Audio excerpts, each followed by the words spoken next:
Et messieurs, bonsoir, il est 20h sur les antennes de la télé Futur Média. C'est parti pour le sommaire de cette édition avec l'Union sacrée pour les acteurs de la pêche artisanale de la Guinée, la Mauritanie, le Mali et le Sénégal. Ils ont formé une coalition pour exiger la transparence dans la distribution des licences de pêche et la gestion des petits pélages. Beaucoup de pluie à Dakar et à l'intérieur du pays ces dernières 48 heures. Des précipitations qui vont persister au centre, à l'ouest et au sud du pays selon l'ANACIM. Et puis football, les U17 du Sénégal en quête du titre de champion UFOA A. Ils affrontent à l'instant même le Mali en finale et à la mi-temps. C'est le Sénégal qui mène par 1-0. Voilà le sommaire de ce 20h. Tout de suite le développement.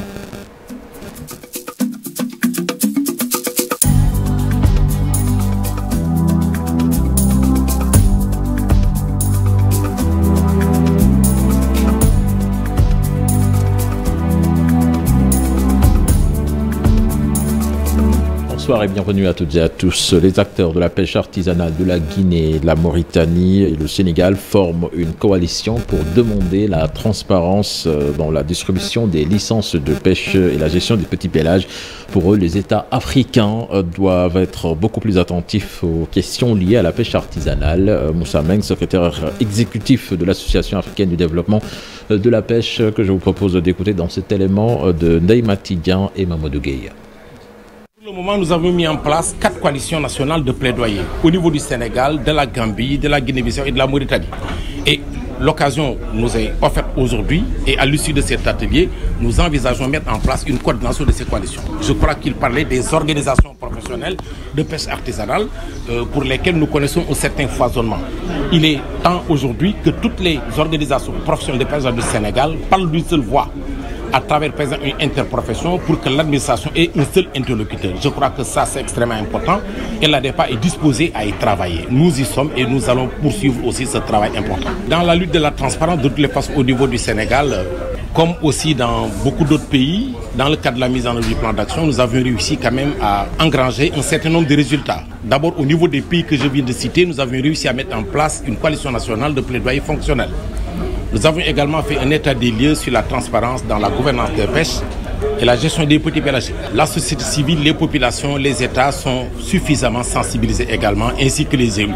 Grâce en tout cas au plaidoyer que nous avions développé, le CONIPAS, pour la première fois dans l'histoire du Sénégal, a été invité à participer à la commission consultative d'attribution des licences de pêche.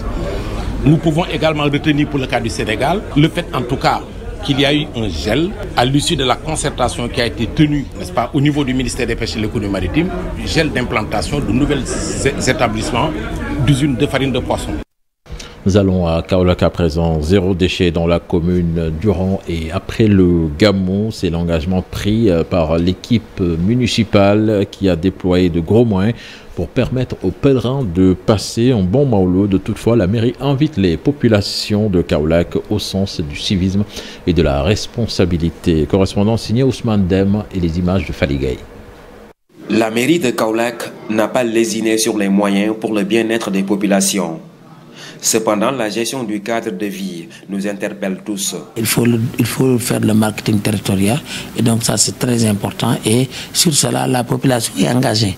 Je pense qu'il y a des bonnes volontés. C'est vrai qu'il y a des personnes même qui peut-être par méconnaissance qu'ils continuent à montrer des mauvaises images sur Kaolack, mais Kaolack est devenue une ville circulante, une ville propre, une ville accueillante et donc je pense que nous devons nous battre encore pour faire un peu plus et sur cela aussi l'appui de l'État est très important. Pour un Gamou dans d'excellentes conditions, la nouvelle équipe municipale s'engage. La maire a fait des choses exceptionnelles qu'il n'a jamais fait auparavant et la population est contente du côté de l'assainissement, du côté de la salubrité, du côté de l'éclairage, du côté d'encadrement. Les familles démunies ne sont pas laissées en rade. Et de ceux qui ont famille diminuée.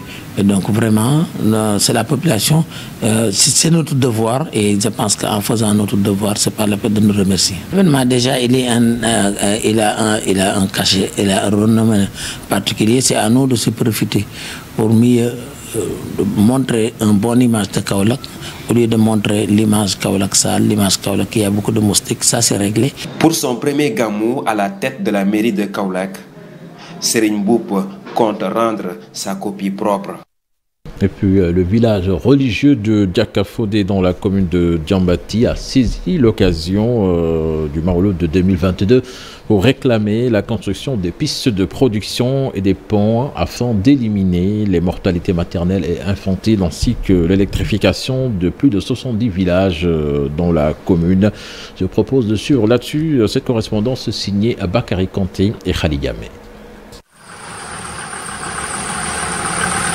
Accéder à Diakafodé constitue un véritable calvaire pour les populations. Les routes sont impraticables. Thierno Diamanka, maire de la commune de Diambati. Commune bi yatuna, dekk yi bari na, mais yoon yi c'est impraticable. La commune est vaste et il y a beaucoup de villages. Les routes sont impraticables. Pire, pendant l'hivernage, évacuer un malade constitue un véritable calvaire. Il y a trop de ravins dans cette localité. Nous demandons auprès de l'État la construction des pistes de production et des ponts. Amé ay pont ak piste de production après dem dëkk bi day yomb. Deux villages seulement sont électrifiés avec des panneaux solaires sur les 73 que compte la commune. Les 73. Les évacuations sanitaires sont presque impossibles pendant l'hivernage. Des villages sont coupés du reste de la commune. En Soudjédiou, ICP de Diakafodé. C'est des difficultés pour les populations qui sont de l'autre côté de venir se faire consulter. Vu les accouchements à domicile, ça se multiplie surtout dans ces périodes. Parce qu'ils ne peuvent pas quitter leur village et traverser cette marée. Donc c'est tout un problème. Conséquence, les accouchements à domicile sont monnaie courante et parfois des décès sont enregistrés. Donc la plupart des gens, des femmes je veux dire, accouchent même en cours de route. D'autres préfèrent rester à la maison et accoucher là-bas. Donc ces problèmes-là vraiment sont nombreux ici, surtout chez les femmes enceintes.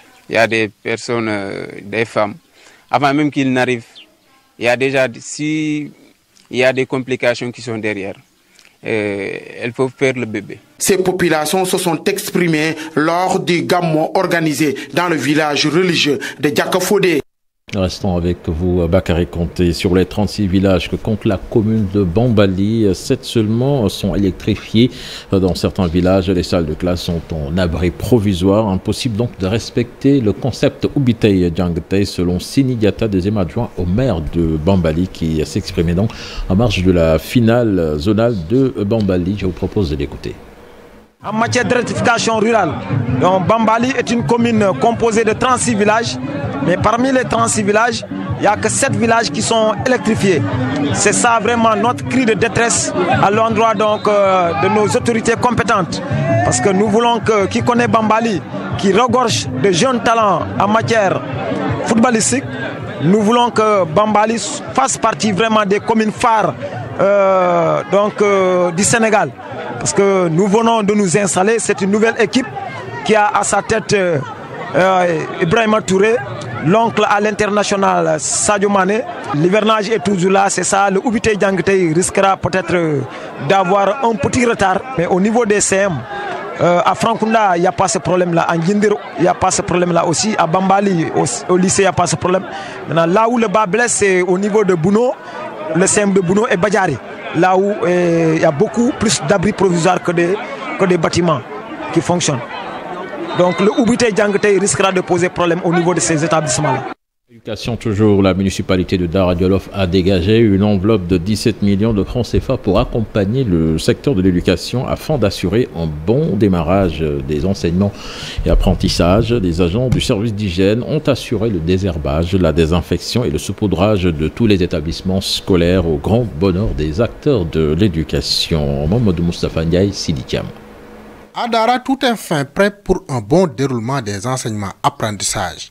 La municipalité a achevé la désinfection de tous les établissements scolaires. Nous sommes là aujourd'hui pour une opération de désinfection des différents établissements scolaires de la localité. Vous savez, nous sommes dans la semaine qui correspond avec la rentrée des classes. Les enseignants ont effectué leur rentrée le lundi. Les élèves aussi. Nous avons jugé nécessaire au niveau du conseil municipal de mobiliser les éléments de la brigade du service d'hygiène pour pouvoir effectuer donc une opération qui consiste à désinfecter les salles de classe pour rendre ces classes accueillantes, mais aussi pour rendre les enseignements apprentissages effectifs. Une initiative appréciée de tous les acteurs de l'éducation. Nous ne pouvons que nous réjouir de cette journée de lancement de la nébulisation au niveau des écoles de la commune. Je dois simplement préciser qu'avant cette activité, toutes les écoles sont presque désherbées. Il y a quelques qui n'ont pas encore terminé. Mais d'ici 1 ou 2 jours, Inch'Allah, tout sera prêt. La présidente de la commission environnement de la municipalité, par ailleurs députée à l'Assemblée nationale, soutient l'installation de cantines scolaires sur toute l'étendue du territoire national pour de meilleurs résultats scolaires. Nous nous réjouissons des cantines scolaires. Le président de la République a dégagé un budget d'1 milliard pour l'installation des cantines scolaires au niveau des établissements. J'ai l'habitude de dire qu'un enfant qui n'a pas à manger ne peut pas suivre en classe. L'État gagnerait à travailler avec les IA et les IF pour la généralisation des cantines scolaires. Pour démarrer l'année scolaire en toute quiétude, la municipalité de Dara a dégagé une enveloppe de 17 millions de francs pour doter les établissements de fournitures scolaires et assurer le désherbage, la désinfection et le saupoudrage. Et puis, je vous l'annonçais tout à l'heure dans les titres, Dakar très arrosé en ce début d'octobre. Les pluies qui vont persister au centre, à l'ouest et au sud du pays après celles reçues sur l'ensemble du territoire. C'est une annonce de l'ANACIM. Malheureusement, l'élément de Pape Ngorundiaï n'est pas disponible. Peut-être que nous y reviendrons dans nos prochaines éditions. Et puis ces images du chef de l'État en balade dans les rues de Dakar au volant de sa voiture. Il a été aperçu à Wakhinane Nimzat accompagné de la première dame Wakhinane Nimzat, une zone très touchée par les inondations. Et puis pour clore cette édition football avec les U17 en quête donc du titre de champion UFOA, ils affrontent en ce moment même le Mali en finale de cette compétition et pour le moment les Maliens viennent d'égaliser sur coup franc, donc score en but partout. Il reste plus de 40 minutes à jouer entre ces deux équipes. Rappelons que le Sénégal, avec cette qualification en finale, est déjà qualifié pour la CAN 2023 de cette discipline. Voilà, c'était tout pour ce 20h. Excellente suite des programmes en compagnie de la Télé Futurs Médias. Au revoir.